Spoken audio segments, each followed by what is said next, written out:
आज हमने की है पालक की बम्पर हार्वेस्टिंग, जो कि बहुत सारी पालक निकली है क्योंकि मैंने 2 ग्रो बैग में ये पालक अपनी बो रखी है। और ये पालक मैंने बोई है जब होली हो गई थी, मतलब मार्च में होली ख़त्म हो गई थी, तो उसके बाद मैंने इसको बोया है 5 या 6 तारीख को। और ये देखो मैंने मतलब कितने अच्छे से ये ग्रो हो रखा है।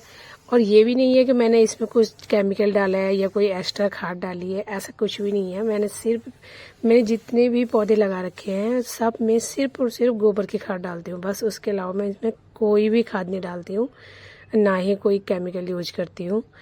क्योंकि अगर हम छत पे सब्जियां उगा रहे हैं, वो हमें ऑर्गेनिक नहीं मिल रही हैं, वो नेचुरल नहीं है, तो फिर उनका बेनिफिट भी कुछ नहीं है। फिर उससे बढ़िया तो बंदा मतलब मार्केट से ही लेके आ जाए, क्योंकि उनमें तो खूब ढेर सारा केमिकल पड़ा होता है। लेकिन आप ना जब ऐसे छत पे उगाते हो या ग्रो बैग में ऐसे हम सब्जियां उगाते हैं, और देखो जैसी मेरी ये पालक है और ऐसे ही अगर हम मार्केट से लेके आते हैं पालक, तो दोनों का जो टेस्ट होता है ना बहुत डिफरेंट होता है। मतलब दोनों के टेस्ट में बहुत फ़र्क होता है, क्योंकि ये तो हमने सिंपल गोबर की खाद डाल के ही उगा रखी है, मिट्टी में मिला दी बस और उस पर सीड बो दिए। लेकिन जो मार्केट वाली होती है उसमें बहुत सारा केमिकल डला होता है, और उसको जल्दी जल्दी ग्रो करने के लिए काफ़ी सारा केमिकल डला होता है, जो कि हमारी सेहत के लिए बिल्कुल भी अच्छा नहीं होता है। ये नहीं है कि काफ़ी लोग सोच रहे होंगे कि छत पे इतनी सारी सब्जियां थोड़ी नहीं उगा सकते कि हम मार्केट से ना लानी पड़े। मार्केट से भी लानी पड़ती है, बट इतनी ज़्यादा नहीं लानी पड़ती है। अगर हमारे पास छत है और हमने उसमें काफ़ी वैरायटी की सब्जियां लगा रखी है सीज़न के अकॉर्डिंग, तो मुझे नहीं लगता कि हमें मार्केट से ज़्यादा सब्जियां लेनी पड़ती है। थोड़ी थोड़ी तो ज़रूरत होती है, लेकिन इतनी ज़्यादा भी नहीं लानी पड़ती है, क्योंकि छत से अच्छी हार्वेस्टिंग हो जाती है। मैंने तो अभी इतने सारे मतलब ग्रो बैग नहीं लगा रखे हैं, कम ही लगा रखे हैं।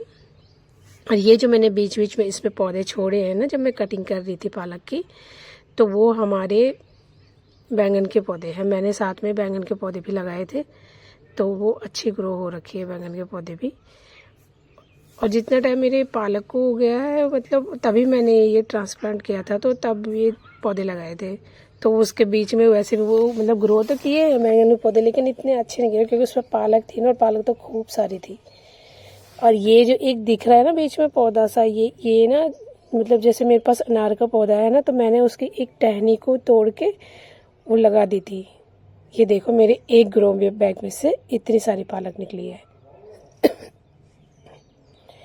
तो वो ना टहनी लग भी गई, देखो उसको ना पत्ते आ रखे हैं।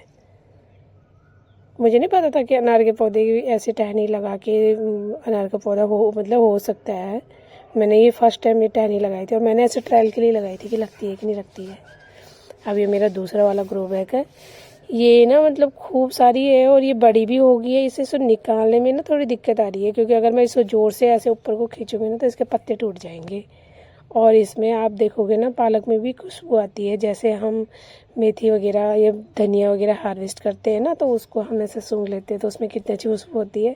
तो ये जो नेचुरल पालक होती है ना, जो हम उगाते हैं घर पे, इसमें भी खुशबू होती है और ये बहुत टेस्टी होती है। इससे तो आप आलू पालक बना लो या पालक पनीर बना लो, कुछ भी बना लो, बहुत टेस्टी होती है। और ये कम भी नहीं है, ये भी नहीं है कि कम निकली है। मुझे तो लग रहा है कि ये मेरे एक ग्रो बैग में, ये मार्केट से लेके आते ना 2 गुच्छी को, इतनी निकली है। और इसमें कुछ कीड़ा भी नहीं लगा, कुछ भी नहीं है। मैंने तो एक चीज़ नोटिस की है कि जब हम सर्दियों में पालक उगाते हैं ना, तो वो इतने अच्छे से ग्रो नहीं हो पाती है, पता नहीं क्यों, शायद यहाँ ठंड की वजह से। लेकिन मैंने जब ये मार्च में ये पालक उगाई है ना, तो इसने ये बहुत अच्छी ग्रो हुई है। मतलब मुझे कुछ भी नहीं करना पड़ा इसमें कि मैं सोच रही हूँ कि यार उग नहीं रही है, कि ये अच्छे से ग्रो नहीं हो रही है, ऐसा कुछ भी नहीं हुआ। और ये बहुत अच्छी ग्रो हुई, मतलब इसको ज़्यादा केयर करने की ज़रूरत ही नहीं हुई है। बस सिर्फ ये है कि पानी दे दो बस, क्योंकि पानी तो गर्मी में ज़रूरी होता है। तो सुबह एक टाइम मैंने सिर्फ पानी दिया है इसमें, और मैंने और कुछ भी नहीं किया है। ये खुद ही ऐसी बढ़ती रही और आज मैंने इसको हार्वेस्ट कर दिया। और ये भी नहीं है कि हम इसको एक बार ही हार्वेस्ट कर सकते हैं, ऐसा भी कुछ नहीं है। अभी देखना आप, कुछ दिन में जो मैं ये कटिंग करके निकाल रही हूँ ना, और इससे मैंने इसकी जड़ें यहीं छोड़ दी है, तो इसकी ये फिर से ग्रो हो जाएगा कि जैसे हम इनको पानी दे रहे हैं। और इस वाले ग्रो बैग में भी मैंने साथ में बैंगन के पौधे लगा रखे हैं, क्योंकि मुझे ये था कि पालक, मुझे नहीं पता था ना कि मार्च में ये इतनी अच्छी से हो जाएगी। मैंने पहले तो कभी मतलब बोई नहीं थी। मैंने भी ये मार्च में, मतलब सर्दियों में तो बोई है, पर मार्च में मैंने भी फर्स्ट टाइम ये बोई थी। तो मुझे ये था कि पालक हो जाएगी तो ठीक है, नहीं होएगी तो मैंने बैंगन के जो ट्रांसप्लांट किए हैं तो वो तो लगा ही रखे मैंने पौधे, तो बैंगन के तो हो ही जाएंगे। और बैंगन के पौधे भी अच्छे से ग्रो हो रहे हैं। मैंने और ग्रो बैग में भी लगा रखे हैं, वो भी मैंने मार्च में ही लगाए हैं, बट वो अच्छे हो रहे हैं।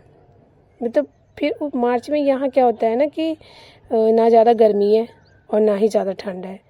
अरे गर्मी तो कहाँ से, हमारे यहाँ तो बहुत बारिश हो रही है गाइस, समझ ही नहीं आ रहा, इतनी बारिश ही पता नहीं क्यों हो रही है। देखो कितनी सारी हार्वेस्ट निकली है, कम से कम मेरी ये 4-5 तो जो हम मार्केट से कुछ लेके आते हैं ना पालक की, वो निकल चुकी है ये मेरी।